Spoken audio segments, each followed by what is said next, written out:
Hello, welcome.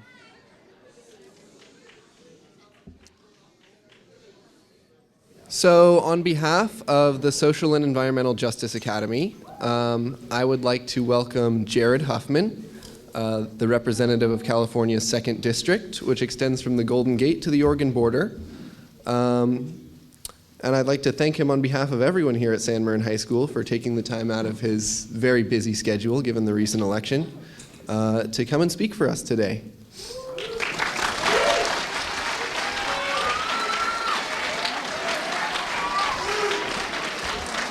All right. Good afternoon. It's great to be with all of you at San Marin. And thank you for the invitation to come and speak with you. I know that you've got a number of specific questions that you want to ask me. And what I really enjoy about these conversations, I go around to high schools and even middle schools and grade schools all over my district, and I really enjoy doing it. But I just like speaking to whatever you want to talk about. So we'll have time to do that. As far as I'm concerned, you can ask me about anything you want. And since this is a high school group, we're going to have a grown-up conversation.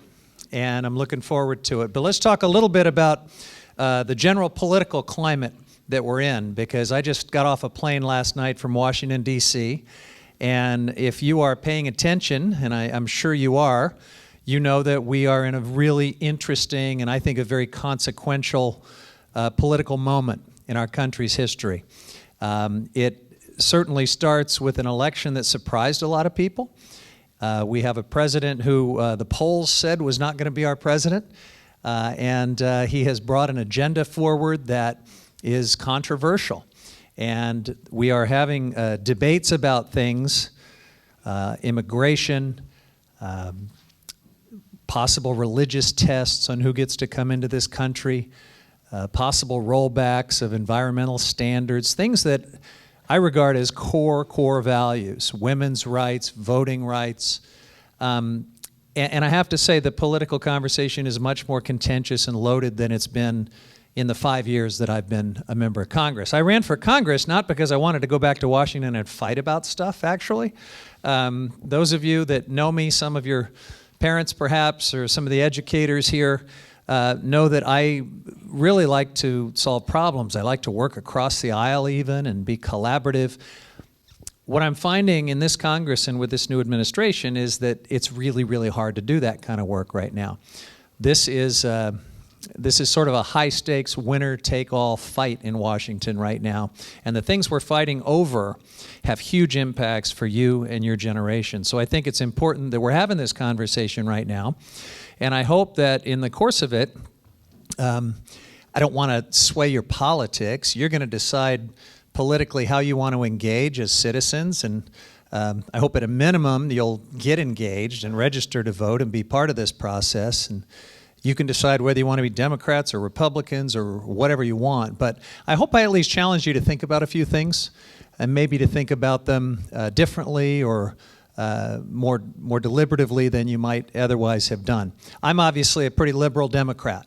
That's going to come through in some of the things that I tell you. But as we discuss these various subjects, I'll try to give you, the bigger picture and some different points of view. Again, because I'm not here to indoctrinate you or try to make your politics match mine. I'm here to try to tell you to be active citizens and to care about these things, however you decide to sort them out in your own political world. Okay? So that's just a very quick introduction, and I'd like to dive into your questions. Do you want me to just have folks raise their hand and shout out questions? Would that work? Okay, so let's go. Yes, right back there. I'm Nathan. I was just wondering, what was your main issue when you got into politics? Like, what issue did you really want to fix? Yeah, so when I got into politics, and this was back in 1994, I decided to run for my local water district board. The main issue was water. I was really interested in the environment and in fisheries issues. I'm a fisherman myself. And there were some issues involving Lagunitas Creek and West Marin and trying to restore the coho and steelhead populations there and how we manage the dams, how we release water. I found it just really fascinating. And from an environmental perspective, I decided to step in and run. I had the support of the environmental community and got myself elected to the local water board. I was 30 at the time. And wasn't sure that I wanted to go much further in politics. I could sort of imagine myself doing politics, but it wasn't something I was very locked in on. And I ended up serving 12 years on that local water district board. And finding myself getting more and more interested in serious policy making, environmental policy. And so at the end of that run, I had a chance to go for a seat in the California Assembly. Won that seat, and at that point, that took me into the whole range of public policy issues that are tackled in Sacramento, including public education and transportation and social services and everything else. So did that for 6 years, and then our longtime member, Congress Lynn Woolsey, announced she was retiring right as I was being termed out of the state assembly, so I had very good timing. I was able to run for that seat and win, and that was in 2012. Everybody who gets to Congress, and I've got, there are 435 members of the House, and there are 435 stories on how the heck they got there, and nobody's the same.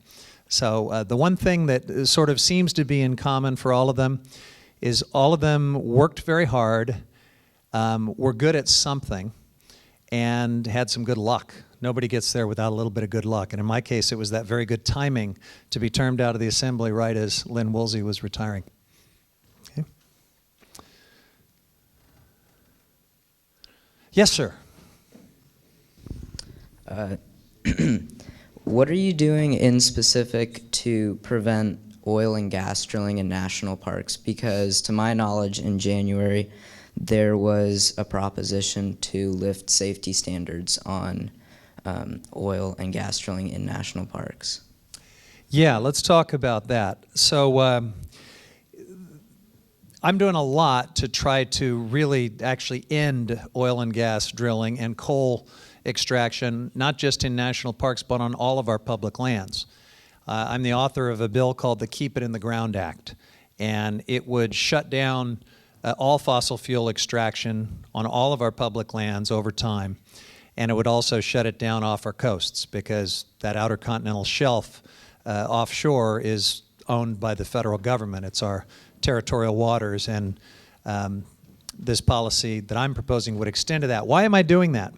I'm doing it because all of the science on climate change tells us that we have to keep about 80% of the known fossil fuel reserves in the ground if we're going to hold the impacts of climate change to 1.5 or 2 degrees Celsius increase so that we don't wreck the planet for you guys and for your kids.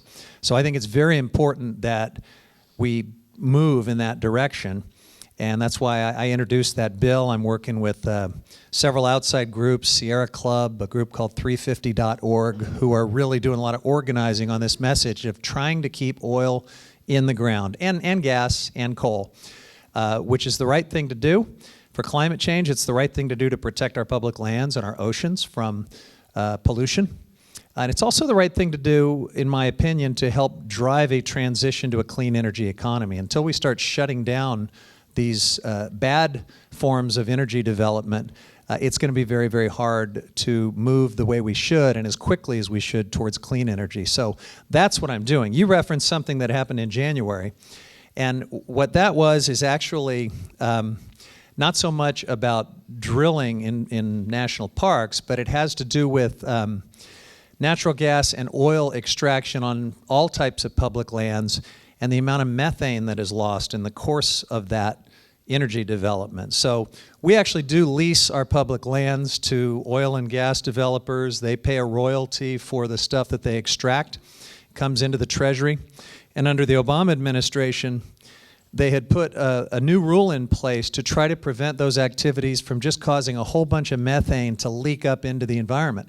There's some pretty sloppy activity going on in this oil and gas extraction, and huge amounts of methane that could actually be captured are actually flared off or just lost because they're not really even trying to limit that methane loss. Methane is pretty nasty stuff. We talk about carbon dioxide a lot in terms of a greenhouse gas and global warming inducing. Methane is many times stronger than carbon dioxide as a greenhouse gas. It contributes to climate change much more intensely. The good news is it also dissipates more quickly. It's gone within a matter of years. So if we can actually get at this issue of methane escaping into the atmosphere, it's one of the quickest ways to ramp down on the impacts of global warming. It's a really smart thing to do. And so what this rule that the Obama administration put in place did is just says you got to use these basic technologies, use these basic practices to just not vent a whole bunch of methane up into the air. Some states have actually done this, Colorado and others, and it turns out that it's not that big a deal. It's not that costly. It actually pays for itself because that methane that's not lost gets captured and it gets sold and royalties get paid into the Treasury. The U.S. government actually makes money on it, but you're right. The new Republican Congress decided within the first weeks to just override that rule and repeal it. And so, once again, the oil and gas development activities on our public lands are free to just vent and waste methane into the air without any consequence, and it's a bad thing. Yes, ma'am. How does Congress involve in local schools? How is Congress involved in local schools? Well, there's a couple of ways in which your federal government is involved in K-12 public education. One is school nutrition. So, how was lunch today? What? All right, well, you may have followed it. In recent years, there have been a whole bunch of debates about nutrition standards for school lunches. You know, should ketchup be counted as a vegetable and all that sort of stuff. All of that is driven by federal rules. Federal funding goes in to support the free and reduced lunch program. That's one way the federal government's involved. Federal government also provides some school transportation funding, especially in lots of rural areas, and I'm not sure how much federal money goes into the Novato Unified School District's transportation. I'm seeing your district trustees and others shake their heads, so you probably don't get a lot of federal funding there. But where I know you get federal funding is in special education. That's one of the more important things the federal government does in K-12 education. It's because there's a federal law called the IDEA that says that anyone with a disability, whether a physical disability or an intellectual disability, has an equal right to a quality education. Very important law. And when Congress passed this law, it was envisioned that because it's a mandate to everybody throughout the country, that the federal government would follow it up with some dollars. And the truth is, we've never come anywhere close to Congress giving the amount of money that was promised. And so what that has done is it's forced a lot of cost on states and school districts. And one of the things that I'm trying to work on back in Washington is get the federal government to honor that bargain by putting more money on the table. We need to provide a quality education to everyone, and we've come a long, long way on this issue. But the federal government hasn't been a very good partner on that, and we need to do better. So we'll keep working on that. Other than that, the state is the big player on K-12 education. They're the ones that decide, you know, about your curriculum and most of your funding and things like that. Yes, sir. Where did you go to college? Where did I go to college? I went to UC Santa Barbara. Anybody interested in UC Santa Barbara here? Anybody want to be a gaucho? Go Gauchos. We have a fellow alum. That's great. All right. It's the best university in the United States. Other question? Yes, ma'am. How do you plan on helping end police brutality amongst people of color? Great. So this question is about police excessive force, police brutality against people of color. And it's just a really important question that has taken on new dimensions in the last few years. You know, with the advent of these things, right, and all the video that can easily be uploaded or even live streamed on the internet, we're seeing things happening in communities that have probably been happening for a long time. But we haven't had, this powerful video footage of police using excessive force, and in some cases, shooting folks that are unarmed, that are trying to just run away or just doing nothing wrong. It's been pretty appalling, and I think it's sparked a very, very important conversation. I can tell you what I've done is I've gone throughout my district. I represent 6 counties. Marin, Sonoma, Mendocino, Humboldt, Del Norte, and Trinity counties. I go all the way to the Oregon border.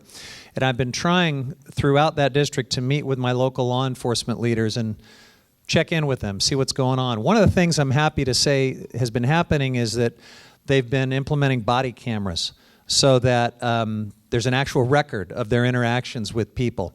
It has an amazing effect for the good, I think, on both the police, because their interactions, if something goes wrong, the whole world's going to see it. Their superiors are going to see it, and they can get fired or reprimanded if they break protocols and break rules. Also has a nice effect on the people that they interact with. When they do a traffic stop and somebody knows that a camera on that policeman is recording, people are on better behavior. So on both sides of this relationship, it has the effect of improving those interactions. I've also seen that a lot of the departments, the law enforcement departments in my district, are doing training and really trying to get at this issue of what's sometimes called implicit bias. We all have biases out there, and we're starting to have a more frank understanding about that, and to just understand it so that when members of the community come into contact with the police, we can make it more, we can have less conflict, quite honestly. But look, when you think of things like the Black Lives Matter movement, which really sprang up out of this issue, whatever you think of it, if you're a total supporter, or maybe you have looked at it as a threat to our police community and you see it as through that lens, I hope you'll at least take some time to think about where the Black Lives Matter movement is coming from, whether you agree with it or not, because it's a very valid perspective. Every African-American person I know, including some really successful ones, doctors, lawyers, et cetera, has had some point in their life where they were targeted, they were profiled, and they were harassed by a cop. And we got to all think about that, and it's not okay. On the other hand, as we work through this issue, we've got to have confidence in our police because they do a really important job, and we need them. So I don't have any magic solution to offer to this problem. I wish I did. But I'm pleased to see us talking a little more honestly and candidly about it. And I think we've got to do both. We've got to respect everyone in our community and restore confidence, certainly in minority communities, that they're not going to be profiled and harassed by police. But we've got to also restore confidence among all of us that our police, who we've given this awesome power, this awesome police power, can be trusted with that power. And we got to work with them. I had something more to elaborate on. So there was this video that went viral about this 13-year-old Latino boy that was harassed by an officer. I saw that, yeah. So how the camera's on the working officer, but what about? He was an off-duty cop. I saw that. About like the officers getting charged for it. They should be. Look, I think part of getting us through this problem has got to be accountability for the bad actors in law enforcement. When they do this, they have to be held accountable. And in the final year or so of the Obama administration, you saw lots of federal civil rights actions being brought by the Attorney General. That's a good place to start. We have a new administration and a new Attorney General, of course, and I'm very worried that this won't be a priority for them. So it may fall to others. It may fall to state attorney generals and to others at other levels of government, or to private individuals to bring civil rights lawsuits and hold bad actors accountable. It needs to happen. That has to be part of this. Yes, sir. How do you think the Trump administration will affect the tuition costs of public universities now with DeVos in office as Secretary of Education? Tuition costs, you said?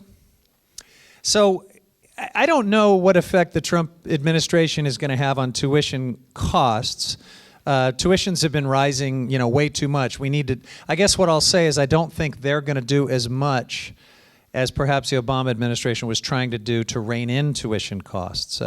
President Obama was trying some interesting ways to create ways of comparing schools and giving you as future consumers of higher education some shopping tools to make it more transparent what you're paying for, what you're getting in return.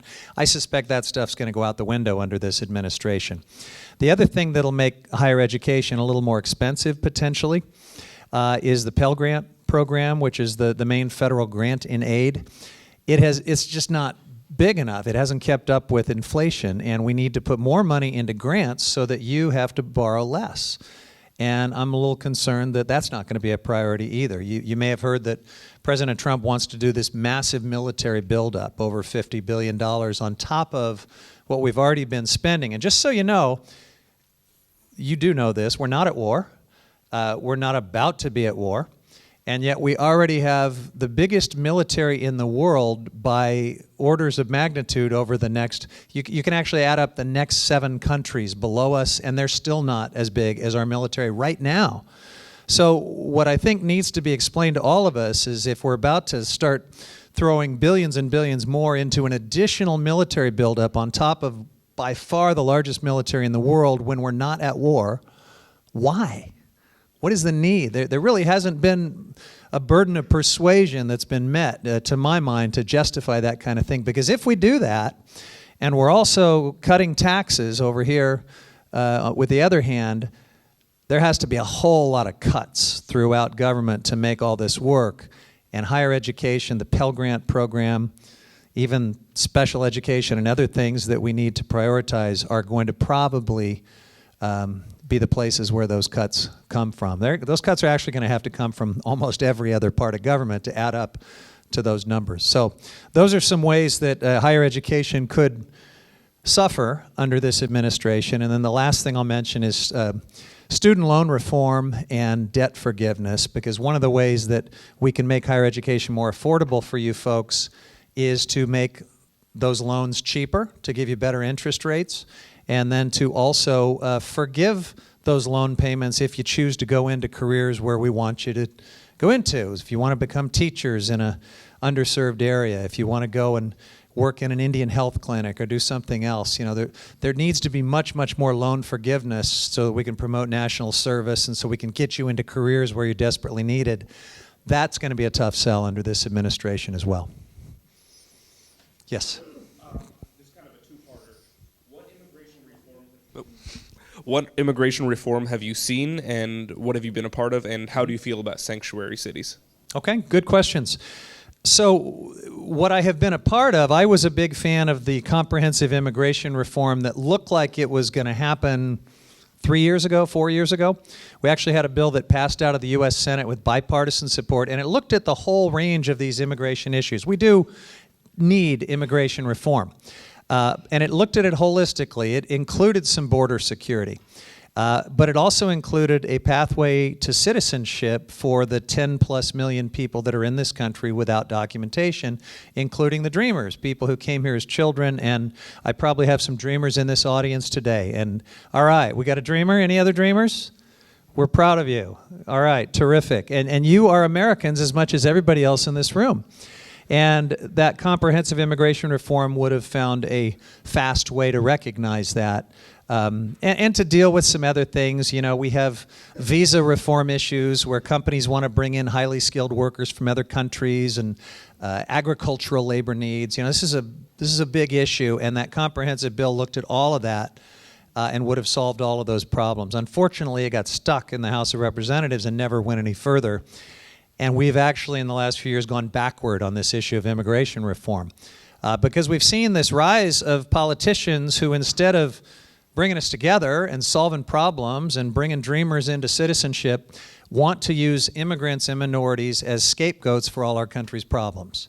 This is my opinion, but I feel pretty strongly about it. So I think we're a long way from serious immigration reform right now, and the best hope I can offer for the near term is we might still be able to do something on Dreamers. But the rest of this picture is probably going to have to wait. And did I answer your question? I asked also, how do you feel about sanctuary cities? Sanctuary cities. So the other thing that's happening with the Trump administration, there's been strong indications that there will be more deportations.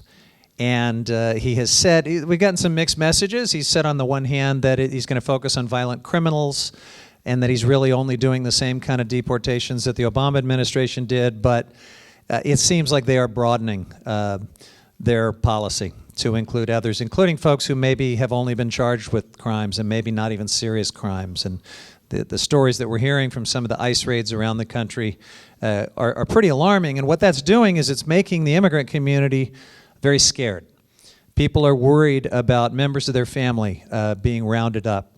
They're worried about ICE agents coming into schools like this and starting to check folks' documentations, maybe going into hospitals and seeing if folks have proper documentation. And they're worried about whether their local police force or maybe even local school officials are going to start cooperating with ICE to help deport folks that don't have proper documentation. And so this movement towards sanctuaries, sanctuary cities, sanctuary counties, there's even a bill in Sacramento that would sort of make California a sanctuary state, is meant to provide a bit of an assurance to our immigrant community that your school officials, your local cops, your government at the state and local level are just not going to get into the deportation business. You know, we can't do anything in California to stop ICE agents from acting under federal law, but we can prevent our local and state government from cooperating with them, and that's what the sanctuary movement's all about. Some folks are just doing it by policy. So if you look at Marin County, our sheriff doesn't enforce immigration laws, doesn't check anybody's documentation status when there's a traffic stop or whatever. He's just not in the immigration business and doesn't want to be, because he knows that the immigrant community needs to trust his officers. They need to be able to call in crimes and report things so that we can have our communities be safe instead of maybe not wanting to call the cops because they're afraid of these immigration issues. So our local police get it, and we effectively have a sanctuary policy now. Even though Marin County, City of Novato, Novato Unified Schools haven't passed specific ordinances to say that, we effectively have the same thing. Some places are going a step further, like the city of San Francisco actually passed a law saying we are a sanctuary city. And I mentioned that in Sacramento there's this proposal for an actual law that would say California will be a sanctuary state. But each community is kind of grappling with that in its own way. What I hope all of you know, and certainly everyone in the immigrant community knows, is that here in Marin County, our local government, our local police do not do immigration enforcement. They just don't. Yeah. Yeah, let's go right there, young lady. Do you have concerns about President Trump's comments about fake news and what that might mean for the freedom of the press? Yeah. I have huge concerns about that because, you know, an independent free press is a big, big part of how our democracy works.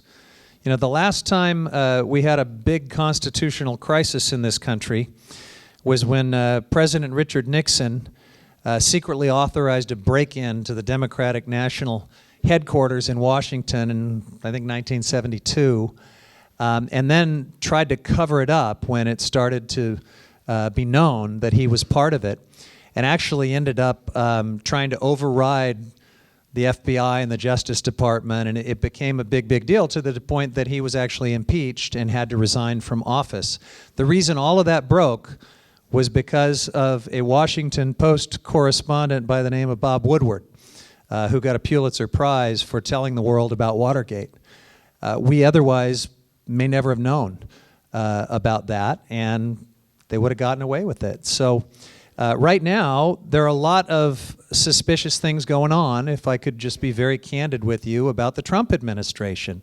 Our intelligence community is telling us that throughout the campaign last year, the government of Russia actively engaged in efforts to spread misinformation and to interfere with our election, not by hacking into voting machines, although it looked at one point like they were trying to do that, but really just by putting a whole bunch of misinformation out there and by hacking into, you know, Hillary Clinton's stuff at the DNC and her campaign manager, and then releasing that through WikiLeaks so that for the whole final month, 6 weeks of the election, that's all anyone was talking about.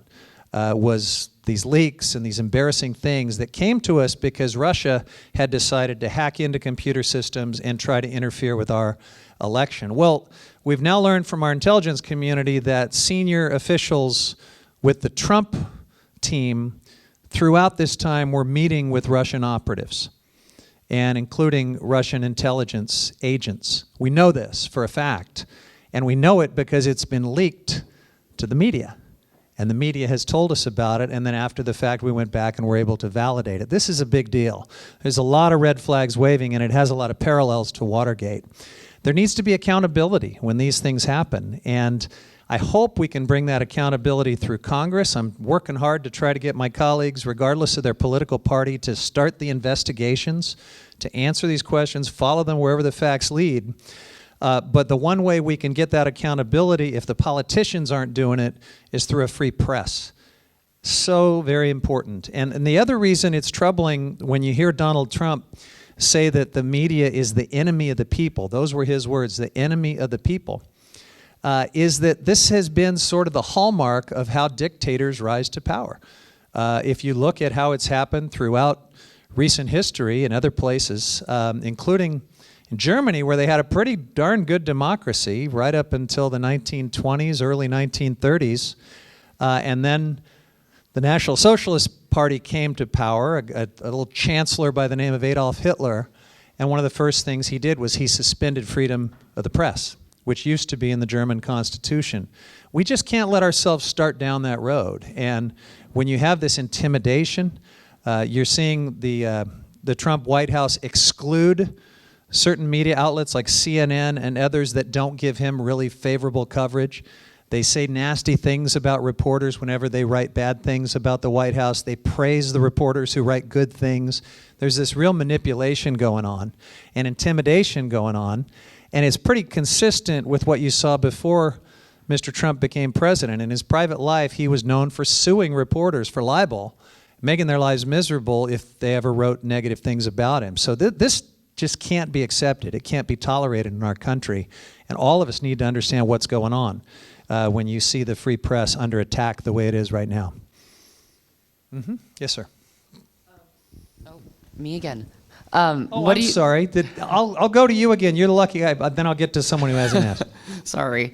What do you think about Jeff Sessions recusing himself from investigations regarding Russian contact? Okay. So we just learned within the last couple of days that our new Attorney General has finally, after extreme pressure, announced that he will recuse himself from FBI and Justice Department investigations about all this Russia stuff. And what I think about it is it's about time, but it's not the end of the story.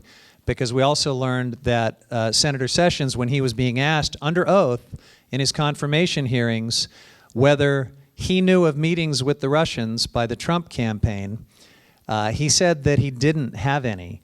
And again, thanks to the media and thanks to leaks that came out to the media, it's now been confirmed that he had 2 meetings with the Russians while he was a Trump surrogate, one at the Republican National Convention, the other in his office with the Russian ambassador. So these are big, big questions, and I'm not sure that just recusing himself from the decision on whether these investigations should lead to prosecution goes far enough. I think from what we know, we may need to see him resign from that office. And so we're going to want to keep a careful eye on that. I personally would like to see him resign. I don't think we can have confidence in him knowing what we now know about his role in this. And I think I can get one more question in. Is that right? Oh, yes. We got a little housekeeping matter we have to bring up with you guys. All right, so who haven't I asked? I've asked here. Let's go right there. Yeah. I'm wondering what kind of conversations you've had with people that cross the aisle, like Republicans. Great question. Well, the conversation has changed over time. When I talk to, I've got lots of friends that are Republicans back in Washington, some that I socialize with or work out in the gym with, and we get along quite well on a personal level. We even try to work together when we can, although it's hard to do right now. And the conversation that we would have last summer, last spring, as the Republican nominating contest was going forward, was very different than the one we have now. They didn't like Donald Trump one bit. They didn't think he was conservative. They took issue with all of his temperament issues and judgment issues and strange personality traits as much as or more than a lot of Trump's Democratic critics right now. But a funny thing happened as Trump started winning. They all started to feel more comfortable with him. And now that he's in, they're all wearing their Make America Great Again hats and just high as a kite because they've got a chance to do some things that they've wanted to do for a long time. Get a couple of Supreme Court justices confirmed and lock in a conservative majority on the court for a long time. That's one of their real goals. They would like to cut taxes and get tax reform, and they see this as an opportunity to do that on terms that they like instead of maybe more bipartisan tax reform, and a few other things that they would like to see. So, the winning and success sort of has this effect of enabling them to overlook a lot of probably what still are concerns about his personality and some of his character traits. And that's the kind of conversation we have these days. They assure me that, yeah, maybe he's not so bad. And I tell them, no, I think he really is.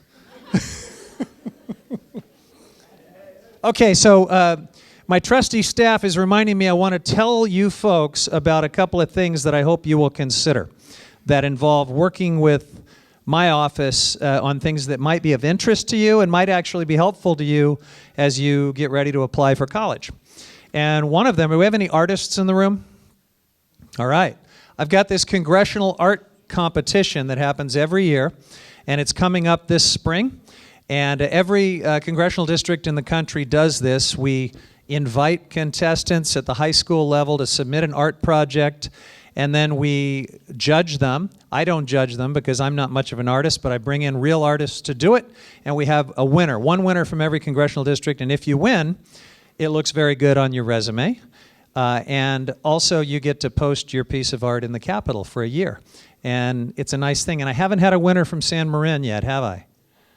Okay, so we need a winner from San Marin. You're going to submit all right, we want to see that. Then the next thing we have is, do we have any coders here? Any computer coders?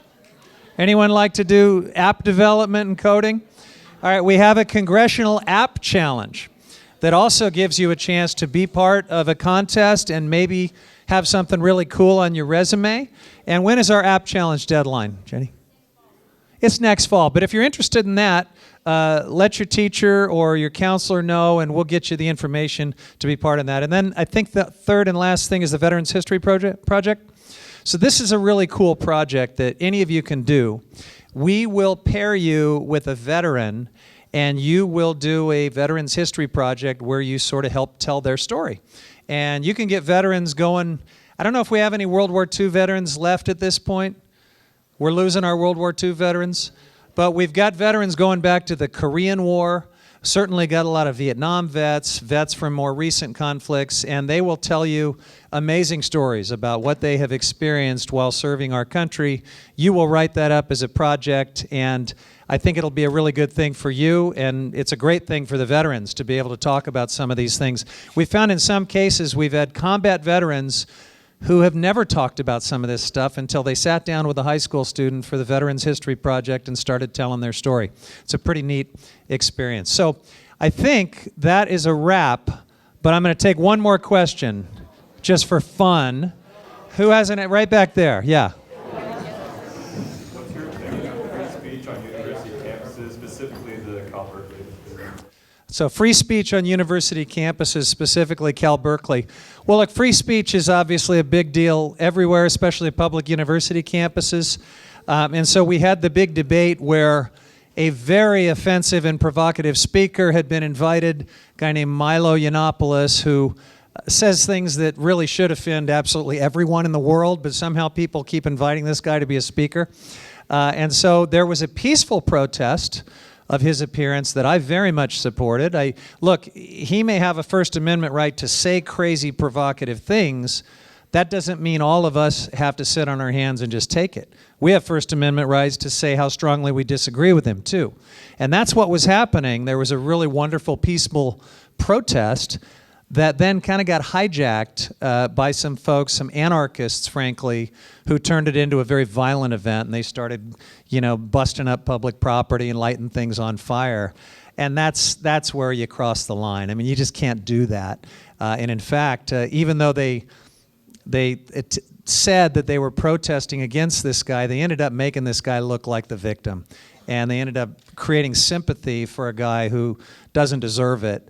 They did not help the cause by becoming violent. So my answer to your question and my message to all of you is exercise your First Amendment rights. Speak out, but do it peacefully. Do it effectively. When you become loud and too belligerent, and certainly when you become violent, you may be exercising what you think is expression, but you're not really persuading people. You actually cross the line and turn people off to the message you're trying to convey. Hey, it's great to be with you guys. Thank you.